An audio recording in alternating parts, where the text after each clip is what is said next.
അപ്പോൾ ആ പ്രക്ഷോഭത്തിൻ്റെ ഒരു പരിസമാപ്തി എന്നുള്ള നിലയ്ക്ക് ഇന്ത്യയുടെ വിദ്യാഭ്യാസ മന്ത്രി രാജിവെക്കുകയാണ്. അതായത് ബ്രിട്ടീഷുകാരായിട്ടുള്ള ഈ നിസ്സഹകരണം എന്ന് പറയുന്ന ആശയം, ഖിലാഫത്ത് മൂവ്മെന്റ് ഇങ്ങനെ ജനകീയ പ്രക്ഷോഭമാക്കുക എന്നുള്ള ആശയം, ഇതൊക്കെ ഗാന്ധിന്റെ അടുത്തുനിന്ന് ആസാദ് പഠിക്കല്ല, ആസാദിന്റെ അടുത്തുനിന്ന് ഗാന്ധി പഠിക്കുകയാണ്. പാഠപുസ്തക പരിഷ്കരണമൊക്കെ നമ്മൾ പരിശോധിക്കുമ്പോൾ ഇന്നും ഫാഷിസ്റ്റുകൾ ഭയപ്പെടുന്നത് ആസാദിനെയാണ്. ഇവിടുത്തെ മുസ്ലിം സ്വാതന്ത്ര്യ സേനാനികളെ വെട്ടിമാറ്റുമ്പോൾ ആസാദിനെ വെട്ടിമാറ്റുന്നു. ആസാദിന്റെ പേരിലുള്ള ഫെലോഷിപ്പുകൾ പോലും ഇല്ലാതാക്കാനുള്ള ശ്രമങ്ങളൊക്കെ നടക്കുമ്പോൾ ഇന്നും അദ്ദേഹത്തിന്റെ ചരിത്രം, അദ്ദേഹത്തിന്റെ സംഭാവനകൾ നമ്മൾ ഓർക്കുന്നത് വളരെ പ്രസക്തമാണ്. ജുമാ മസ്ജിദിന്റെ പടികളിൽ നിന്നുകൊണ്ട് ഈ സ്വാതന്ത്ര്യത്തിന്റെ പുലരിയിൽ അവിടുന്ന് കരഞ്ഞ് വിലപിക്കുന്ന രീതിയിൽ ആസാദ് പ്രസംഗിക്കുന്നുണ്ട്.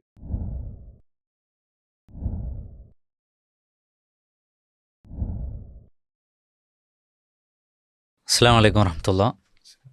അൽഹംദുലില്ലാഹി റബ്ബിൽ ആലമീൻ. അസ്സലാത്തു വസ്സലാമു അലാ റസൂലിൽ അമീൻ. ഇന്ത്യ വലിയൊരു വിദ്യാർത്ഥി പ്രക്ഷോഭത്തിന് സാക്ഷിയായ ഒരവസരത്തിലാണ് നമ്മളിങ്ങനെ ചർച്ചയ്ക്കിരിക്കുന്നത്. വലിയൊരു വിദ്യാർത്ഥി പ്രക്ഷോഭം ഇന്ത്യയിലെ വിദ്യാഭ്യാസ മേഖലയിലുള്ള പ്രശ്നങ്ങളെ ചൂണ്ടിക്കാണിച്ചുകൊണ്ട് നടന്ന വലിയൊരു പ്രക്ഷോഭം, അതിൻ്റെ ഭാഗമായി കേന്ദ്ര വിദ്യാഭ്യാസ മന്ത്രി രാജിവെക്കുകയും അതിനെ ചുറ്റിപ്പറ്റിയുള്ള ചർച്ചകളൊക്കെ നടക്കുന്ന സന്ദർഭത്തിലാണ് ഇന്ത്യയിലെ പ്രഥമ വിദ്യാഭ്യാസ മന്ത്രി, ഇന്ത്യ കണ്ട വലിയ ഒരു മുസ്ലിം രാഷ്ട്രീയ നേതാവ് ഉൾപ്പെടെ ആയിരുന്ന മൗലാന അബുൽ കലാം ആസാദിനെ നമ്മൾ ഈ സമയത്ത് ഓർത്തെടുക്കുകയാണ്. ഇൻഷാ അല്ലാഹ്. അസ്സലാമു അലൈക്കും.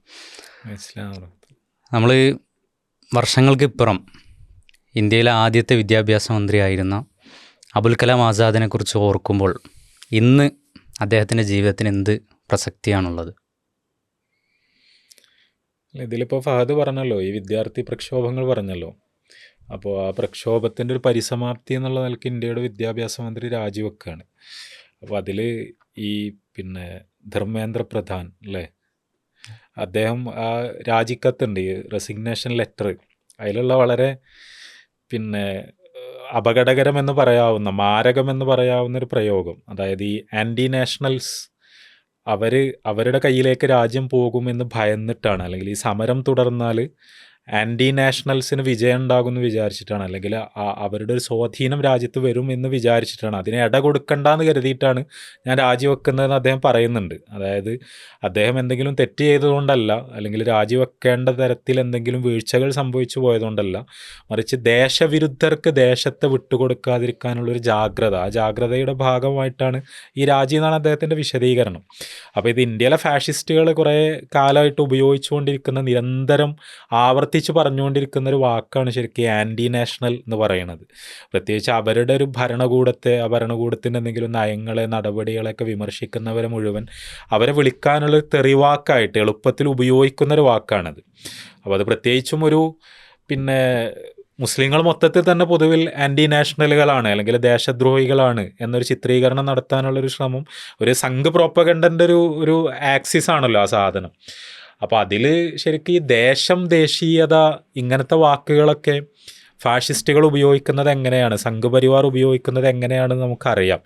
അപ്പോൾ ഈ ദേശസ്നേഹം എന്ന് പറഞ്ഞാൽ, ദേശീയത എന്ന് പറഞ്ഞാൽ എന്താണ് എന്ന കാര്യം പോലും പുനർനിർവചിക്കപ്പെടുകയാണ്. അപ്പോൾ ആ സമയത്ത് അബുൽ കലാം ആസാദിനെ നമ്മൾ ആലോചിക്കുമ്പോൾ അത് കേവലം ഒരു വിദ്യാഭ്യാസ മന്ത്രിയിലേക്ക് തിരിഞ്ഞു നോക്കുക എന്നുള്ള കാര്യത്തിൽ മാത്രമല്ല, ഈ ദേശം, ദേശീയത, ഇങ്ങനെയുള്ള വിഭാവനങ്ങളൊക്കെ ഇന്ത്യയിൽ ഉണ്ടായി വന്നതിൽ തന്നെ മൗലികമായ സംഭാവനകൾ അർപ്പിച്ചൊരു വ്യക്തി കൂടിയാണ് അദ്ദേഹം. അപ്പോൾ ആസാദിൻ്റെ ദേശീയത എന്ന് പറയുന്നതും ഈ പ്രധാൻ്റെ ദേശീയത എന്ന് പറയുന്നതും എന്താണ് എന്നുള്ള ആ ഒരു ശരിക്കും ആ ഒരു അന്വേഷണം വളരെ കൗതുകകരമാണ്.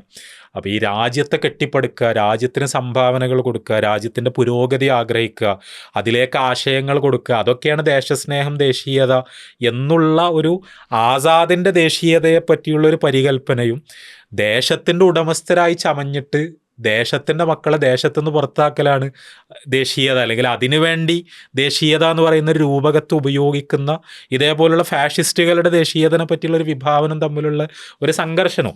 അപ്പോൾ ആ ഒരു സംഘർഷം എന്ന് പറയുമ്പോൾ 1947 ഓഗസ്റ്റ് 15 ഇന്ത്യ ഈ യാത്ര ആരംഭിക്കുമ്പോൾ നെഹ്റുവിൻ്റെ മന്ത്രിസഭയിൽ ആസാദ് വിദ്യാഭ്യാസ മന്ത്രി, അവർക്കൊക്കെ ഈ രാജ്യത്തിൻ്റെ ഭാവിനെ പറ്റി ഉണ്ടായിരുന്നൊരു സങ്കല്പം, അത് കൊളാപ്സ്ഡ് ആയിട്ട് വേറൊരു തലത്തേക്ക് രാജ്യം പോകുന്നൊരു മൊമെൻ്റ് കൂടിയാണ്. അപ്പോൾ അതിനെതിരെയുള്ളൊരു ചെറുത്തുനിൽപ്പ് കൂടി ആയിട്ടാണല്ലോ ശരിക്കും വിദ്യാർത്ഥി പ്രക്ഷോഭങ്ങളൊക്കെ ഉണ്ടായത്. അപ്പോൾ എന്തുകൊണ്ടും ആ നിലക്ക് കൂടി അത് റെലവൻ്റ് ആണെന്നാണ് ഞാൻ വിചാരിക്കുന്നത്. തീർച്ചയായും മക്കയിൽ ആണ് അദ്ദേഹം ജനിക്കുന്നത്, അബുൽ കലാം ആസാദ്.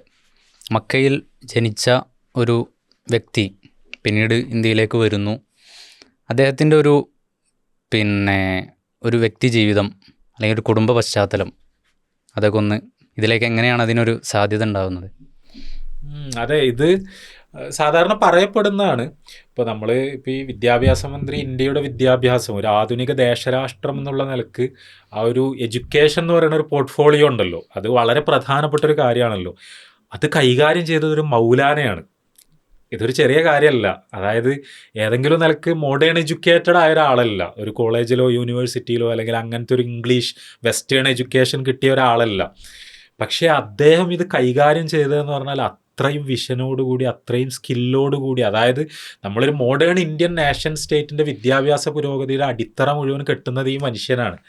അപ്പം അദ്ദേഹം മക്കാരനാണെന്ന് പറഞ്ഞാൽ ശരിക്കും അത് ഇന്ത്യൻ്റെ ഒരു സൗന്ദര്യമാണ്. അതായത് ആ ഒരു കോസ്മോപൊളിറ്റാനിസം ഉണ്ടല്ലോ.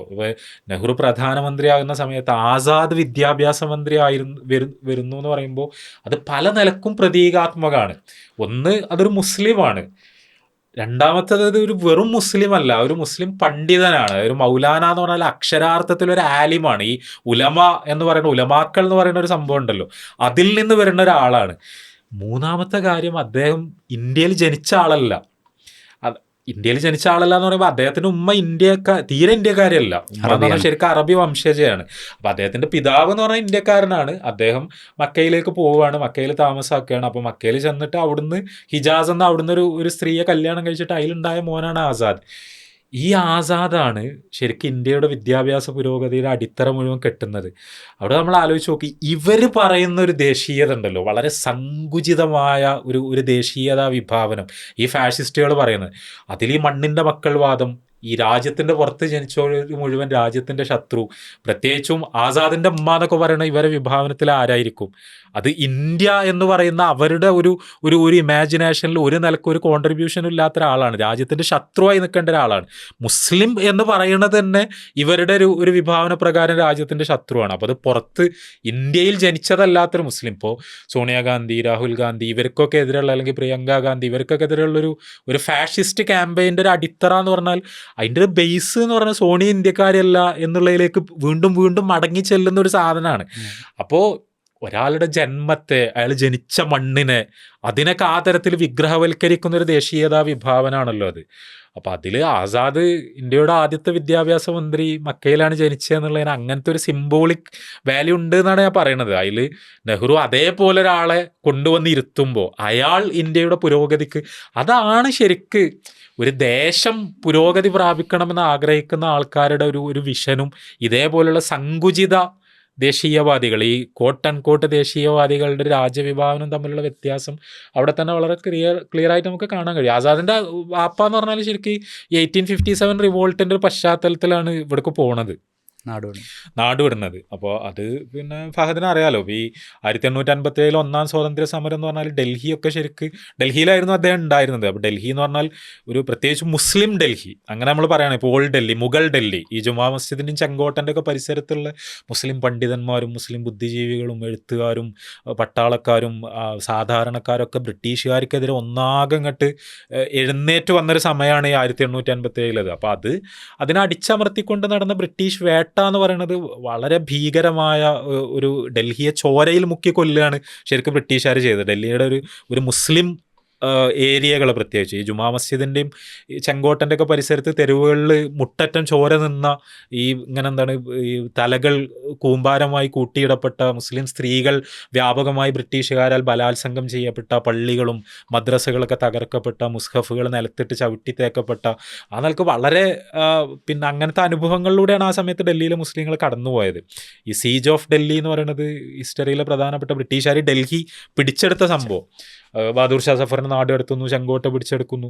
അപ്പോൾ അങ്ങനത്തെ ഒരു ടെർമോയിൽ അത് വരുന്നത് കണ്ട് അത് ഭയപ്പെട്ടിട്ട് ജീവൻ രക്ഷിക്കാൻ വേണ്ടി അങ്ങനത്തെ മൈഗ്രേഷൻസ് സാധാരണ ഉണ്ടാവുമല്ലോ. അങ്ങനെയാണ് ശരിക്കും അദ്ദേഹം മക്കയിലെത്തുന്നത്. പിന്നെ അവിടുന്ന് കല്യാണം കഴിച്ചിട്ട് അവിടെയാണ് ആസാദ് ജനിക്കുന്നത്. ആസാദിൻ്റെ ഒരു ശൈശവം എന്ന് പറയുന്നത് അവിടെയാണ്. അപ്പോൾ ആസാദിനെ കുറിച്ച് നമ്മൾ മനസ്സിലാക്കുമ്പോൾ പല തലങ്ങളുണ്ട്. അദ്ദേഹത്തിൻ്റെ ഒരു ഇസ്ലാമിക പണ്ഡിതൻ എന്ന നിലക്കുള്ളൊരു തലമുണ്ട്, രാഷ്ട്രീയ നേതാവാണ്, ഇന്ത്യയിലെ കോൺഗ്രസ് പ്രസ്ഥാനത്തിൻ്റെ, ദേശീയ പ്രസ്ഥാനത്തിൻ്റെ നേതാവാണ്, സ്വാതന്ത്ര്യ സമര സേനാനിയാണ്.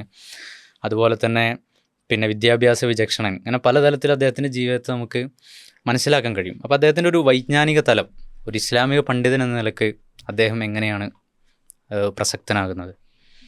അല്ല, ഒരു പണ്ഡിതന്മാരുടെ കുടുംബമാണ് ഈ ഉലമാക്കളുടെ കുടുംബം. അങ്ങനെ ഉണ്ടല്ലോ, അവരിങ്ങനെ സ്വാഭാവികമായി എല്ലാവരും അവർക്ക് കിട്ടുന്നത് മതവിദ്യാഭ്യാസമായിരിക്കും. ഒരു പണ്ഡിതനായി വളർത്താനുള്ള ഒരു പരിശീലനമായിരിക്കും സ്വാഭാവികമായിട്ടും കുടുംബത്തിൽ നിന്ന് കിട്ടുക. അതിലും എനിക്ക് വളരെ കൗതുകം തോന്നുന്ന ഒരു കാര്യമുണ്ട്. ഇപ്പോൾ ഗാന്ധിൻ്റെ ഒരു വളരെ ക്ലോസ് അസോസിയേറ്റ് ആയ ഒരാളായിരുന്നു ഈ മഹാദേവ് ദേശായി എന്ന് പറയുന്നത്. ശരിക്കും ഗാന്ധിൻ്റെ ഒരു സെക്രട്ടറി പോലെയൊക്കെ വർക്ക് ചെയ്ത ആളാണ്. അപ്പോൾ ഗാന്ധി നടത്തിയിരുന്ന പത്രങ്ങളൊക്കെ പ്രധാനമായും അതിൻ്റെ എഡിറ്റിങ്ങും കാര്യങ്ങളൊക്കെ ചെയ്തിരുന്ന അദ്ദേഹമാണ്. ആസാദിൻ്റെയും ക്ലോസ് ആണ്, കാരണം ഗാന്ധിൻ്റെ ഒരു ക്ലോസ് എന്നുള്ള നിലക്ക്. അപ്പോൾ ദേശായി വളരെ ഫേമസ് ആണ്. ദേശായി ആസാദിൻ്റെ ഒരു ബയോഗ്രഫി എഴുതുന്നുണ്ട്. അത് 1940 ആസാദ് ജീവിച്ചിരിക്കുന്ന സമയത്താണ്. അപ്പോൾ അതിന് ഒരു പൊളിറ്റിക്കലി അതിനൊരു പർപ്പസ് ഉണ്ടായിരുന്നു. കാരണം കോൺഗ്രസും ഓൾ ഇന്ത്യ മുസ്ലിം ലീഗും തമ്മിലുള്ള ഈ ഒരു രാഷ്ട്രീയമായൊരു കോൺഫ്ലിക്റ്റ്, ആ കോൺഫ്ലിക്റ്റ് ഇങ്ങനെ മൂർത്തമായി വരുന്നൊരു സമയമാണ്. 1940 തുടക്കം എന്ന് പറഞ്ഞാൽ അതിങ്ങനെ തീർത്തും രണ്ട് വഴികളിലൂടെ ഇങ്ങനെ തിരിയാൻ തുടങ്ങുന്ന സമയമാണ്. അപ്പോൾ ആ സമയത്ത് മുസ്ലിം ലീഗിൻ്റെ കൂടെയാണ് എന്ന ഒരു ചിത്രം ഉണ്ടായി വന്നപ്പോൾ അതിനെ തകർക്കൽ കോൺഗ്രസിൻ്റെ ഒരു ആവശ്യം കൂടിയായിരുന്നു. അപ്പോൾ അതുകൊണ്ട് ഈ രീതിയിലുള്ള ഒരു റെപ്യൂട്ടഡ് ഇസ്ലാമിക് സ്കോളർ ഞങ്ങളുടെ കൂടെയാണ് എന്ന് കാണിക്കാൻ വേണ്ടി കൂടിയാണ്. സ്വാഭാവികമായൊരു പൊളിറ്റിക്കൽ ഇതുണ്ടാവുമല്ലോ. അപ്പോൾ അതിൽ കാരണം ആസാദ് ആ സമയത്ത് കോൺഗ്രസിൻ്റെ പ്രസിഡൻ്റായി തിരഞ്ഞെടുക്കപ്പെടണം 1940. അത് ഏതാണ്ട് പിന്നെ ഒരു 6 വർഷക്കാലം ആസാദ് തന്നെയാണ് കോൺഗ്രസിൻ്റെ പ്രസിഡന്റ്. ചെറുപ്പത്തിലാണ്. അല്ല, അപ്പോൾ 1940 എന്ന് പറയുമ്പോൾ അത് കുറച്ചും കൂടി മുതിർന്നു. നേരത്തെ തന്നെ കോൺഗ്രസിന്റെ പ്രസിഡന്റ് ആവുന്നുണ്ട്, 1923 ആവുന്നുണ്ട്. ഈ 1940 എന്ന് പറഞ്ഞാൽ കുറച്ചും കൂടി ലേറ്റ് ആയിട്ടാണ്. അപ്പോൾ ഈ സമയത്ത് ഇങ്ങനത്തെ ഒരു പ്രക്ഷുബ്ധമായ രാഷ്ട്രീയ കാലാവസ്ഥയിൽ ഇങ്ങനത്തെ ഒരു മുസ്ലിം പണ്ഡിതനെയാണ് കോൺഗ്രസ് പ്രസിഡൻ്റാക്കിയത് എന്ന് പറഞ്ഞിട്ട് ലീഗിൻ്റെ സമുദായത്തിലുള്ള ക്ലെയിമിനെ അതിനെ ക്യാൻസൽ ചെയ്യാനുള്ളൊരു സംഭവം കൂടി ആയിരിക്കും. എനിക്കാവും, ഞാൻ പറയണത് അതല്ല. അതിൽ അദ്ദേഹം ഇങ്ങനെ ആസാദിൻ്റെ ബയോഗ്രഫി ഇങ്ങനെ പറഞ്ഞു പോകുന്ന സമയത്ത് മൗലാനയോട് ഞാൻ ചോദിച്ചപ്പോൾ മൗലാന എനിക്ക് പറഞ്ഞു തന്ന കാര്യം എന്നൊക്കെ പറഞ്ഞിട്ട് മഹാദേവ് ദേശായി ഇങ്ങനെ പറയുന്ന കുറേ കാര്യങ്ങളുണ്ട്. അതായത് ഇതിനു വേണ്ടി ചോദിച്ചു എന്നല്ല, എപ്പോഴൊക്കെയോ കണ്ട സമയത്ത് ഞാൻ ചോദിച്ചപ്പോൾ അതിൻ്റെ അടിസ്ഥാനത്തിലാണ് ഞാൻ ഈ പറയണതെന്നൊക്കെ ചില സ്ഥലത്ത് അദ്ദേഹം പറയുന്നുണ്ട്. ഇംഗ്ലീഷിലുള്ള ബയോഗ്രഫിയാണ്, ലണ്ടനിൽ നിന്നാണ് പബ്ലിഷ്ഡ് ആയത്. അത് വ്യാപകമായി അന്ന് വായിക്കപ്പെട്ടൊരു പുസ്തകമാണ്. അപ്പോൾ അതിൽ ദേശായി പറയുന്നുണ്ട് ആസാദിൻ്റെ പൂർവികർ ഇപ്പോൾ മുഗൾ കൊട്ടാരത്തിൽ പണ്ഡിതന്മാരൊക്കെ ആയിട്ട് സേവനം അനുഷ്ഠിച്ചിരുന്ന ആൾക്കാരാണ്. അപ്പോൾ ആസാദ് ഓർത്തെടുക്കുന്ന ഏറ്റവും പഴയ പൂർവികൻ എന്ന് പറഞ്ഞാൽ അക്ബർ ചക്രവർത്തിൻ്റെ കാലത്തുള്ള പൂർവികനാണ്. അന്ന് ഒരു ആലിം എന്നുള്ള നിലക്ക് ഡൽഹിയിൽ പിന്നെ അല്ലെങ്കിൽ ആഗ്രയിൽ അക്ബറിൻ്റെ ഫോർട്ടിൽ ആ പരിസരത്തൊക്കെ ഉള്ള ഒരാളാണ്. അപ്പോൾ അദ്ദേഹം അക്ബർ വേട്ടയാടുകയാണ്. അങ്ങനെ അക്ബറിൻ്റെ പീഡനത്തിൽ നിന്ന് രക്ഷപ്പെടാൻ വേണ്ടി അദ്ദേഹത്തിന് നാട് വിടേണ്ടി വരുന്നുണ്ട്. അപ്പോൾ എന്താ പ്രശ്നം എന്ന് വെച്ചാൽ അക്ബർ ഈ ദീന ഇലാഹി ഇങ്ങനത്തെ സംഭവങ്ങളൊക്കെ ഉണ്ടാക്കിയിട്ട് ഈ അക്ബർ സ്വയം ഒരു സൂഫി ഷെയ്ഖൊക്കെയായി ആൾക്കാരെ മുന്നിൽ പ്രത്യക്ഷപ്പെട്ടിട്ട് ഇനി ഞാനാണ് നിങ്ങളെ ദീനൊക്കെ പറഞ്ഞു തരിക, ഞാൻ പറഞ്ഞ നിങ്ങൾ കേട്ടാൽ മതി എന്നൊക്കെ പറഞ്ഞ് അക്ബർ രംഗപ്രവേശനം ചെയ്യുന്ന ഒരു സമയമാണ്. അപ്പോൾ ആ സമയത്ത് എനിക്കത് അക്സെപ്റ്റ് ചെയ്യാൻ കഴിയൂല. കാരണം ദീന് എന്ന് പറഞ്ഞാൽ മതം എന്ന് പറഞ്ഞാൽ നിങ്ങൾ പറയണതല്ല, അത് പടച്ചോനും നബിയും പറയണതല്ലേ. അതുകൊണ്ട് നിങ്ങൾക്ക് ഇതിന് സബ്മിറ്റ് ചെയ്യാൻ എനിക്ക് പറ്റൂല എന്നുള്ള സ്ട്രോങ് സ്റ്റാൻഡ് എടുത്തതിൻ്റെ പേരിലാണ് ആസാദിൻ്റെ ഈ വെല്ലിപ്പാക്ക് നാട് വിടേണ്ടി വരുന്നത്. അത് ആസാദ് വളരെ ഒരു അഭിമാനത്തോടു കൂടി, അതായത് അദ്ദേഹത്തിൻ്റെ പിന്നെ വംശപരമ്പരയിലാണ് ഞാൻ വരുന്നത് എന്നുള്ള നിലക്ക് ആസാദ് പറയുന്നുണ്ട്. അതിന് ശേഷം ആസാദ് പറയുന്നുണ്ട് അതിന് തൊട്ടടുത്ത തലമുറയിൽ ജഹാംഗീറിൻ്റെ കാലത്താണ്. അപ്പോൾ ജഹാംഗീറിൻ്റെ കാലത്ത് ഈ സുജൂദ ചെയ്യണ പരിപാടിയുണ്ട്, ചക്രവർത്തിൻ്റെ മുന്നിൽ സുജൂദ ചെയ്യണ പരിപാടിയുണ്ട്. അപ്പോൾ അത് ഞാൻ ചെയ്യൂല എന്ന് പറഞ്ഞതിൻ്റെ പേരിൽ അദ്ദേഹം ജഹാംഗീറിനയാൾ വേട്ടയാടപ്പെടുന്നുണ്ട്. അപ്പോൾ ഇതിലുള്ളൊരു വിഷയം എന്താ വെച്ചാൽ ഈ കോമ്പോസിറ്റ് നാഷണലിസം എന്ന് പറഞ്ഞൊരു സാധനം ഉണ്ടല്ലോ, സങ്കലിത ദേശീയത, ഹിന്ദുക്കളും മുസ്ലിങ്ങളും ഒരുമിച്ച് ജീവിക്കുക. അപ്പോൾ ഇന്ത്യയുടെ ദേശീയത എന്ന് പറഞ്ഞാൽ അതാണ്, ഹിന്ദുക്കളും മുസ്ലിങ്ങളൊക്കെ ഒരുമിച്ച് ജീവിക്കലാണ്. അതിൽ ഈ BJPക്കാരും RSSകാരും ഒന്നും അല്ലാത്ത ആൾക്കാർ പോലും, ചിലപ്പോൾ ഒരു കോൺഗ്രസ് പ്ലാറ്റ്ഫോമിലൊക്കെ നിൽക്കുന്ന ആൾക്കാർ പോലും ഈ കോമ്പോസിറ്റ് നാഷണലിസം എന്ന് പറഞ്ഞാൽ ഒരു സങ്കര സംസ്കാരം ഉണ്ടാക്കലാണ്. നമ്മൾ മുസ്ലിങ്ങൾ ഇന്ത്യൻ സംസ്കാരത്തിൽ ലയിച്ചു ചേരലാണ്, അല്ലെങ്കിൽ അവരുടെ മതത്തിൻ്റെ അതിർവരമ്പുകളെ മുറിച്ച് കടക്കലാണ്. അതിൻ്റെ ഒരു മാതൃകയാണ് ആസാദ് എന്നൊക്കെയുള്ള നിലക്കുള്ള വളരെ തെറ്റായ ചിത്രീകരണങ്ങൾ ഇവർ പലരും നടത്താറുണ്ട്. കാരണം ഞാൻ തന്നെ മുമ്പ് പലപ്പോഴും ശ്രദ്ധിച്ചിട്ടുള്ളതാണ്, അതായത് മുസ്ലിങ്ങൾ മതത്തിൻ്റെ നിയമങ്ങളൊന്നും പാലിക്കുന്നതിൽ അത്ര കണിശത ഒന്നും പുലർത്തേണ്ട ആവശ്യമില്ല, അവരിവിടുത്തെ പ്രാദേശിക ഹൈന്ദവ സംസ്കാരത്തിലൊക്കെ ലയിച്ചു ചേരണം, നിങ്ങൾക്ക് ആസാദിനെ പോലെ ഒരു നല്ല മുസ്ലിം ആയിക്കൂടെ, ഇതൊക്കെ പറഞ്ഞിട്ട് ആസാദിനെ പറ്റിയാണ് പറയുക.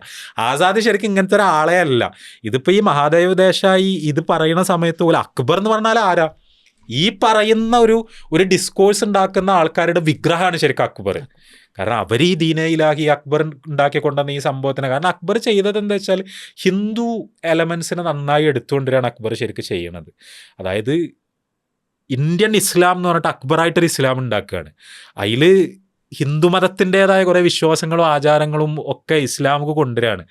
അതിനെതിരെ ഒരു ഡിഫെൻസ് കൊടുത്തിട്ട് ഞാനൊരിക്കലും അത് സ്വീകരിക്കൂല, എനിക്ക് പടച്ചോനും നബിയും പഠിപ്പിച്ചതാണ് ഇസ്ലാം, അതിൽ എന്തെങ്കിലും കൃത്രിമത്വം വരുത്താൻ നിങ്ങൾക്ക് അവകാശമില്ല എന്ന് അക്ബർ ചക്രവർത്തിയോട് പറഞ്ഞ ആൾ ആസാദ് ഹീറോ ആയിട്ട് കാണിക്കുകയാണ്.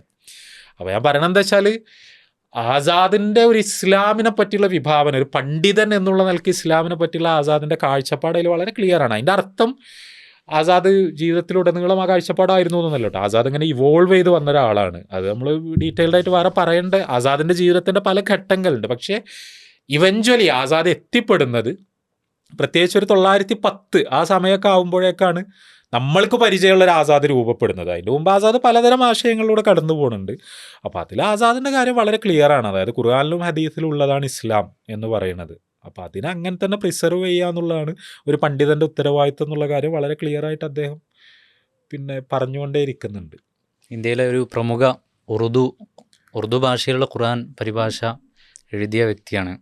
അതുപോലെ തന്നെ മഹാപണ്ഡിതന്മാരെ, കഴിഞ്ഞുപോയ ഇസ്ലാമിക ലോകത്തെ മഹാപണ്ഡിതന്മാരൊക്കെ അദ്ദേഹം അവരുടെ സ്വാധീനം അദ്ദേഹത്തിൻ്റെ എഴുത്തുകളിൽ, അദ്ദേഹത്തിൻ്റെ ചിന്താഗതികളിൽ, രാഷ്ട്രീയ ചിന്തയിലൊക്കെ സ്വാധീനിച്ചിട്ടുണ്ടല്ലോ. ഉണ്ട്, ആസാദിന് പല സ്വാധീനങ്ങളുണ്ട്. അതിൽ ഒന്നെന്താ വെച്ചാൽ ആസാദിൻ്റെ വാപ്പ എന്ന് പറഞ്ഞാൽ ഒരു പരമ്പരാഗത സൂഫി ഹനഫി പണ്ഡിതനാണ്. ഒരു സൂഫി എന്ന് പറഞ്ഞാൽ ഒരു നന്നായി എന്താ പറയുക, ഒരു സൂഫി രീതികളൊക്കെ നന്നായി അനുവർത്തിച്ചിരുന്ന, സൂഫി എന്ന് പറയുമ്പോൾ അനിസ്ലാമികമായ, അതായത് സൂഫിസത്തിൻ്റെ വഴിയിൽ പിൽക്കാലത്തുണ്ടായ കുറേ അനിസ്ലാമികമായ പ്രവണതകളുണ്ടല്ലോ, ആ പ്രവണതകൾ പലതും ഉണ്ടായിരുന്ന ഒരാളാണ് ആസാദിൻ്റെ വാപ്പ. പക്ഷെ ആസാദിൽ അതിനോടൊരു വിപ്രതിപത്തി രൂപപ്പെടുകയാണ്. ആസാദ് തന്നെ ആസാദിൻ്റെ തെദ്ക്കിറ എന്നൊക്കെ പറയുന്ന ഈ ഓട്ടോബയോഗ്രഫിക്കൽ നറേറ്റീവിലൊക്കെ ആസാദ് പറയുന്നുണ്ട്. കാരണം അദ്ദേഹത്തിൻ്റെ ഒരു പീർ മുരീദ് സംസ്കാരം, അദ്ദേഹം ഒരു പീറായിരുന്നു, അദ്ദേഹത്തിന് കുറേ മുരീദുകൾ ഉണ്ടായിരുന്നു, അദ്ദേഹത്തിൽ നിന്ന് ആൾക്കാർ അത്ഭുതങ്ങൾ, ഈ കറാമത്തുകൾ പ്രതീക്ഷിച്ചിരുന്നു. അപ്പോൾ അദ്ദേഹത്തെ ഒരു ആത്യന്തികമായ ഗൈഡായിട്ട് ആൾക്കാർ സ്വീകരിച്ചിരുന്നു. അപ്പോൾ ആസാദ് പറയേണ്ട, ആസാദിനൊക്കെ ആൾക്കാർ പിടിച്ച് ചുംബിക്കുമായിരുന്നു. അതായത് ആസാദ് ചെറുതായെന്ന്, കാരണം ഈ വർക്കത്ത് വാപ്പാൻ്റെ വർക്കത്ത് കുട്ടിക്കുണ്ടാവും എന്നുള്ള നിലക്ക്. പിന്നെ ആസാദ് എന്താ വെച്ചാൽ കുറച്ചൊന്ന് ഈ വേറെ കുറച്ച് വായനകളൊക്കെ ലൂടെയൊക്കെ ആസാദ് കടന്നു. കാരണം അപ്പോഴേക്കൊക്കെ ഇവർ തിരിച്ചു വരുന്നുണ്ട്, ഹിജാസിൽ നിന്ന് തിരിച്ചു വന്ന് കൊൽക്കത്തയിൽ സെറ്റിൽഡ് ആവുന്നുണ്ട്. അപ്പോൾ കൊൽക്കത്ത എന്ന് പറഞ്ഞാൽ അന്ന് ഒരുപാട് തരത്തിലുള്ള വിപ്ലവ പ്രസ്ഥാനങ്ങളൊക്കെ ഉള്ള ഒരു കാലത്തിലൂടെയാണ് കടന്നു പോകുന്നത്.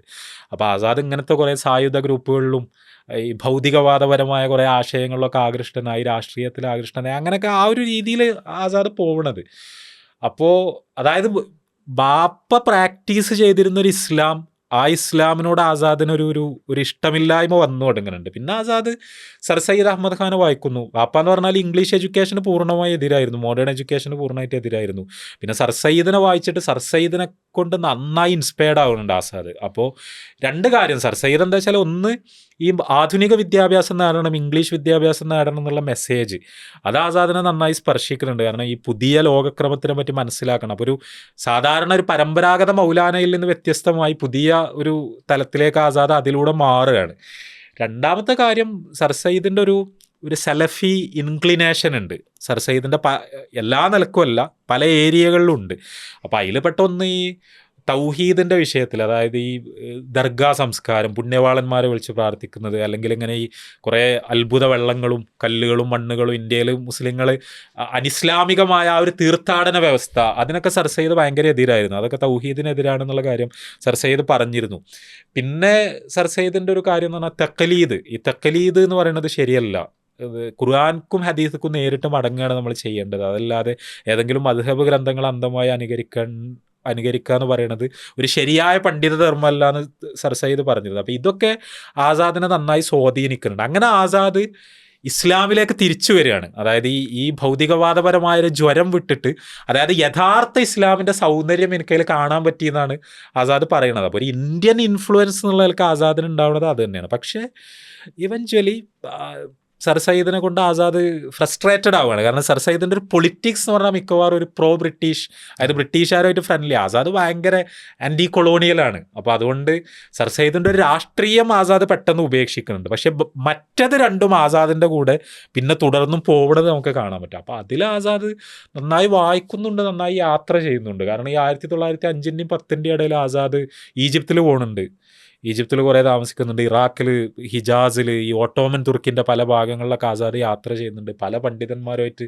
സമ്പർക്കം പുലർത്തുന്നുണ്ട്. അപ്പോൾ ജമാലുദ്ദീൻ അൽ അഫ്ഗാനി അദ്ദേഹത്തിൻ്റെ ആസാദിൻ്റെ വലിയൊരു സ്വാധീനമായിട്ട് വരുന്നുണ്ട്. കാരണം ഈ ആൻറ്റി കൊളോണിയൽ പാൻ ഇസ്ലാമിസ്റ്റ് ആ ഒരു സംഭവം ഉണ്ടല്ലോ, അത് ശരിക്ക് ഇന്ത്യയിൽ ആ നിലക്ക് ജമാലുദ്ദീൻ അൽ അഫ്ഗാനിയെ ശരിക്കും ഇൻഹെറിറ്റ് ചെയ്ത ഒരാളെന്ന് പറഞ്ഞാൽ ആസാദാണ്. ഇന്ത്യയിലുള്ള ഈ ആൻറ്റി കൊളോണിയൽ ഫിഗേഴ്സൊക്കെ ശരിക്കും അഫ്ഗാനിയാണല്ലോ, ഒരു പ്രൈമറി ഇൻസ്പിറേഷൻ എന്ന് പറഞ്ഞാൽ അഫ്ഗാനിയാണ്. പിന്നെ മുഹമ്മദ് അബ്ദ ആസാദിനെ നന്നായി സ്വാധീനിക്കുന്നുണ്ട്. പക്ഷെ അതിലൊക്കെ ഉപരി അൽമനാറാണ്. മനാർ എന്ന സയ്യിദ് മുഹമ്മദ് റഷീദ് റിളയാണ് ശരിക്കും ആസാദിൻ്റെ ഒരു പ്രിൻസിപ്പൽ തിയറിസ്റ്റ്. അത് ആസാദ് നന്നായി റിളനെ വായിക്കുന്നുണ്ട്, അൽമനാറിൽ കുറേ എഴുതുന്നുണ്ട്. നമ്മളിപ്പോൾ ഈ വക്കമൗലിനെ പറ്റിയൊക്കെ പറയുമല്ലോ, നമ്മളതൊരു തനി മലയാളി അനുഭവമായിട്ടാണ് നമ്മൾ ശരിക്കും പലപ്പോഴും അവതരിപ്പിക്കാറുള്ളത്. അങ്ങനെയല്ല, അതൊരു പാൻ ഇന്ത്യൻ അനുഭവമാണ്. ഞാൻ പറയാറുള്ളത് അൽമനാറിസ്റ്റുകൾ എന്നാണ്. അതായത് ഇന്ത്യയിൽ ആ സമയത്ത് കുറേ അൽമനാറിസ്റ്റുകൾ ഉണ്ടാവുന്നുണ്ട് ഇന്ത്യൻ്റെ പല ഭാഗത്തായിട്ട്. അതിലൊരാളാണ് വക്കം മൗലവി. ഡൗൺ സൗത്ത് വക്കം മൗലവിയാണ്. അത് അപ്പ് നോർത്ത് നമ്മൾ പറയുകയാണെങ്കിൽ അതിൽ ഏറ്റവും പ്രധാനപ്പെട്ട ഒരാൾ അബുൽ കലാം ആസാദാണ്. ആസാദ് മാത്രമല്ല, ഇപ്പോൾ ഷിബിലി നുമാനി, സയ്യിദ് സുലൈമാൻ നദവി, ഇങ്ങനത്തെ കുറേ ആൾക്കാർ അൽമനാറിസ്റ്റുകളാണ്. അതായത് റഷീദ് റിളൻ്റെ ഭയങ്കര ഒരു ഫാൻ മൊമെൻ്റ് ഉണ്ടാവണുണ്ട് അവർക്ക്. അപ്പോൾ റഷീദ് റിള എന്ന് പറഞ്ഞാൽ അന്നത്തെ ഈജിപ്ഷ്യൻ സലഫി മൂവ്മെൻറ്റിൻ്റെ ഒരു ഫിഗർ ഹെഡാണല്ലോ. അപ്പോൾ ആ സലഫി ആശയങ്ങൾ ഇന്ത്യക്ക് നന്നായി കൊണ്ടുവന്ന ആളാണ് ആസാദ്. പിന്നെ ഇബ്ൻ തൈമിയ ഒബ്വിയസ്ലി, കാരണം റഷീദ് റിള എന്ന് പറഞ്ഞാൽ റഷീദ് റിളൻ്റെ ഏറ്റവും വലിയ ഇൻസ്പിറേഷൻ ഇബ്ൻ തൈമിയാണ്. അപ്പോൾ ആസാദ് ഇബ്ൻ തൈമിയനെ നന്നായി വായിക്കുന്നുണ്ട്. അത് എനിക്ക് തോന്നുന്നു ഒരു 3 ലെവലിൽ ആസാദ് ഒരു ഇസ്ലാമിക പണ്ഡിതൻ എന്നുള്ളവർക്ക് ഇത് പറഞ്ഞുകൊണ്ടേ ഇരിക്കുന്നുണ്ട്. ഒന്ന്, അല്ലല്ലാത്ത ആൾക്കാരെ വിളിച്ചു പ്രാർത്ഥിക്കുന്നത്, അവരുടെ മുന്നിൽ തല കുനിക്കുന്നത്, അവർക്ക് നേർച്ച വഴിപാടുകൾ സമർപ്പിക്കുന്നത്, ഈ ദർഗകളിൽ പോകുന്നത്, പുണ്യവാളന്മാരെ വിളിച്ചു പ്രാർത്ഥിക്കുന്നത്, ഇതിനെതിരെ ആസാദ് വളരെ ബ്ലണ്ടായി സംസാരിക്കുന്നുണ്ട്.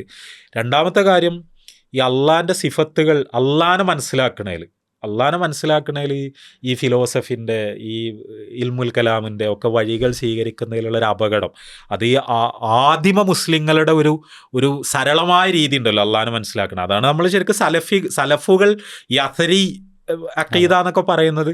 അത് ആസാദ് നന്നായി സ്ട്രെസ് ചെയ്ത് പറയുന്നത്. അതിൽ ഇബ്ൻ തൈമിയാണ്. കാരണം ഇബ്ൻ തൈമിയൻ്റെ ഒരു മെയിൻ ഏരിയ ആണല്ലോ അത്.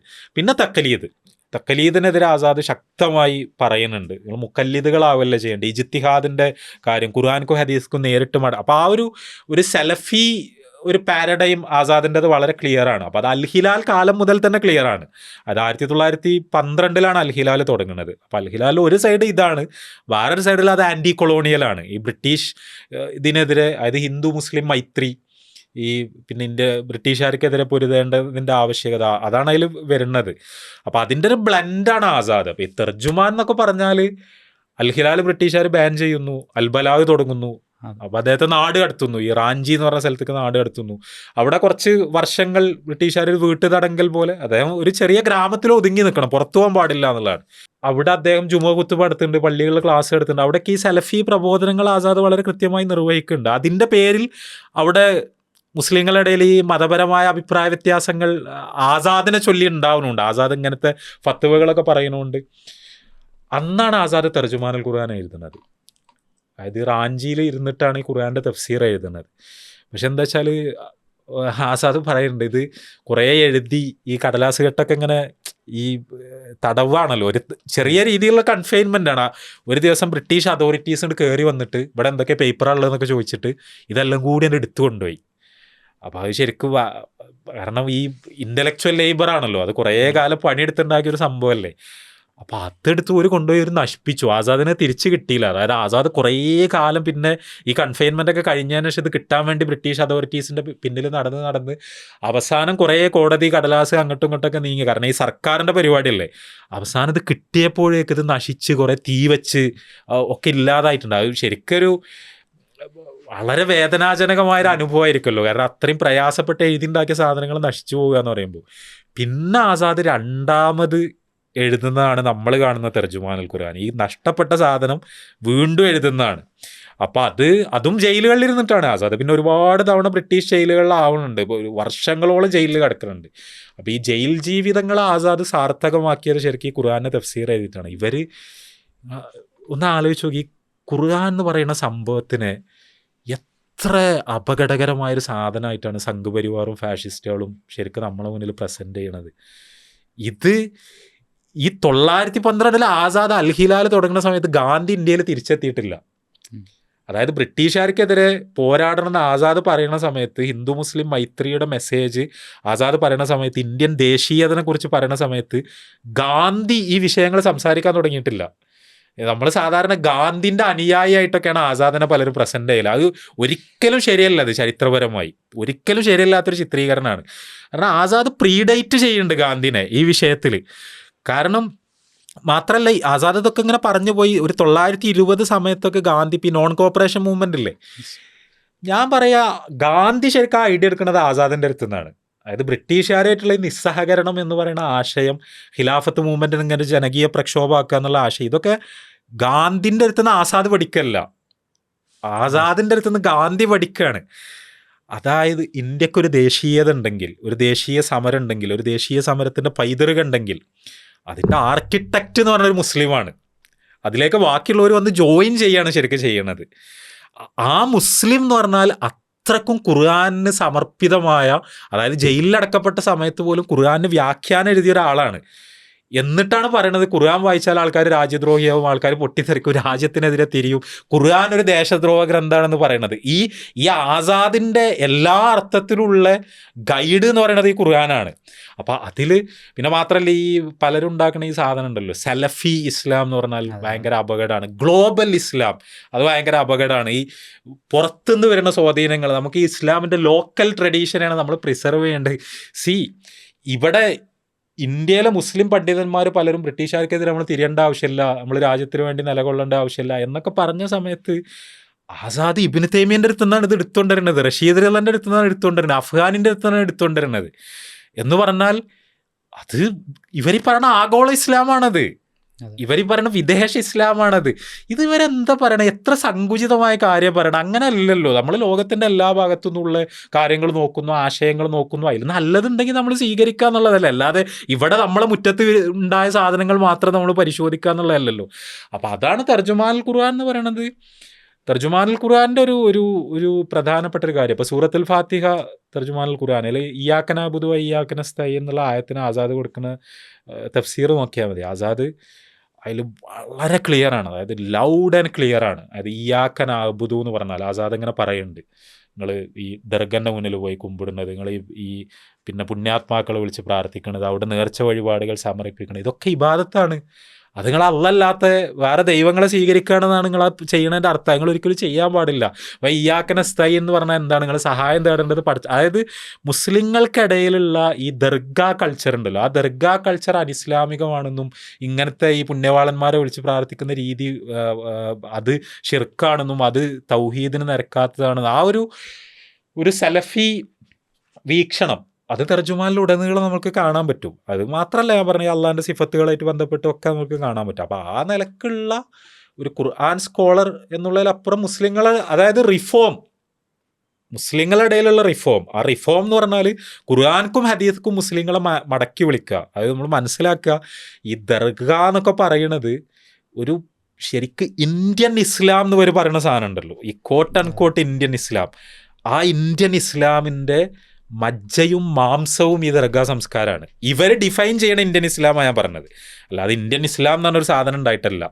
അപ്പോൾ കുറേ ഔലിയാക്കളെ ദർഗകൾ, അവിടെയുള്ള ഖവാലികൾ, അതൊക്കെയാണ് ഇവർ സെലിബ്രേറ്റ് ചെയ്യുന്ന സാധനം. അതാണ് കോമ്പോസിറ്റ് നാഷണലിസം, അതാണ് ഇന്ത്യൻ ഇസ്ലാം എന്നൊക്കെ പറയണത്.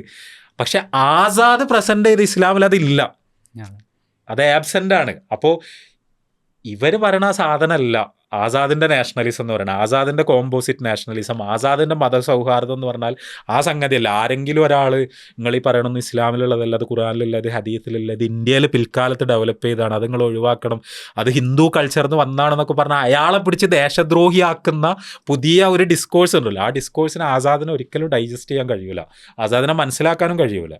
അപ്പോൾ അതൊരു പ്രധാനപ്പെട്ട ഡയമെൻഷനാണ്. അപ്പോൾ നമ്മളെ സംബന്ധിച്ചിടത്തോളം നമ്മൾ ഈ ഒരു നല്ല മുസ്ലിം അല്ലെങ്കിൽ ഗുഡ് മുസ്ലിം ബാഡ് മുസ്ലിം എന്നുള്ളൊരു ബൈനറി ഉണ്ടാക്കുന്ന ആളുകളെ സംബന്ധിച്ചാണ് നമ്മൾ പറഞ്ഞത്. ശരിക്കും ഒരു സൂഫി ഇസ്ലാമാണ് ഒരു തനതായ രീതി, അതല്ലാത്തത് മോശമാണെന്നുള്ളൊരു സംഗതിയെ ശരിക്ക് തീർത്തില്ലാതാക്കുകയാണ് ശരിക്കും ആസാദിൻ്റെ ചരിത്രം ചെയ്യുന്നത്. ഒരു ദേശീയ പ്രസ്ഥാനത്തിൻ്റെ ലീഡർ, സ്വാതന്ത്ര്യ സമര സേനാനി, രാജ്യത്തിനു വേണ്ടി തടവറകൾ പിന്നെ വർഷങ്ങളോളം അനുഭവിക്കേണ്ടി വരുന്നൊരു വ്യക്തി, ഇന്ത്യയെ ഇത്രയും മനോഹരമായി ഇന്ത്യയുടെ ഒരു ഭാവി നിർണ്ണയിക്കുന്നതിൽ വലിയൊരു പങ്ക് വഹിച്ച വ്യക്തി. പക്ഷെ അദ്ദേഹം ഒരു നല്ല സലഫി ആയിരുന്നു.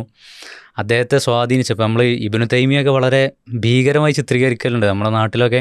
ഇബ്നു തൈമിയ, ഷെയ്ഖുൽ ഇസ്ലാം ഇബ്നു തൈമിയ, അദ്ദേഹത്തിൻ്റെ ആശയങ്ങളൊക്കെ വളരെ തീവ്രത നിറഞ്ഞ സംഗതിയൊക്കെയായി ചിത്രീകരിക്കുമ്പോൾ അദ്ദേഹത്തിൽ നിന്നുള്ള ഇൻഫ്ലുവൻസ് കൊണ്ട് ഈ നാട്ടിൽ പിന്നെ ഇസ്ലാമിക പ്രബോധനം നടത്തുകയും അതേസമയം ഈ നാടിൻ്റെ സ്വാതന്ത്ര്യത്തിനും ദേശീയതയ്ക്കും വേണ്ടി പിന്നെ പരിശ്രമിച്ചൊരു വ്യക്തിയെക്കുറിച്ചാണ് നമ്മൾ ആലോചിച്ചുകൊണ്ടിരിക്കുന്നത്. അപ്പോൾ മാത്രമല്ല അദ്ദേഹത്തിൻ്റെ ഒരു ഹിന്ദു മുസ്ലിം മൈത്രിയെക്കുറിച്ചുള്ള അദ്ദേഹത്തിൻ്റെ വലിയൊരു കാഴ്ചപ്പാട് അങ്ങനെ വായിച്ചിട്ടുണ്ട്. പിന്നെ ഒരാൾ ചോദിക്കുകയാണ്, ഹിന്ദു മുസ്ലിം മൈത്രി വേണോ അതോ രാജ്യത്തിന് സ്വാതന്ത്ര്യം വേണോ എന്ന് ചോദിച്ചാൽ ഞാൻ ഈ ഹിന്ദു മുസ്ലിം മൈത്രിക്ക് വേണ്ടി സംസാരിക്കും എന്ന് അദ്ദേഹം പറഞ്ഞതായി വായിച്ചിട്ടുണ്ട്. അപ്പോൾ അത്രയും നമ്മൾ ആ ഒരു വിഷയത്തിലുള്ള പിന്നെ ഈ ബൈനറി ഉണ്ടാക്കുന്ന ഒരു കാപട്യം നമുക്ക് ശരിക്ക് ഇദ്ദേഹത്തിൻ്റെ ചരിത്രത്തിലൂടെ മനസ്സിലാക്കാൻ കഴിയും.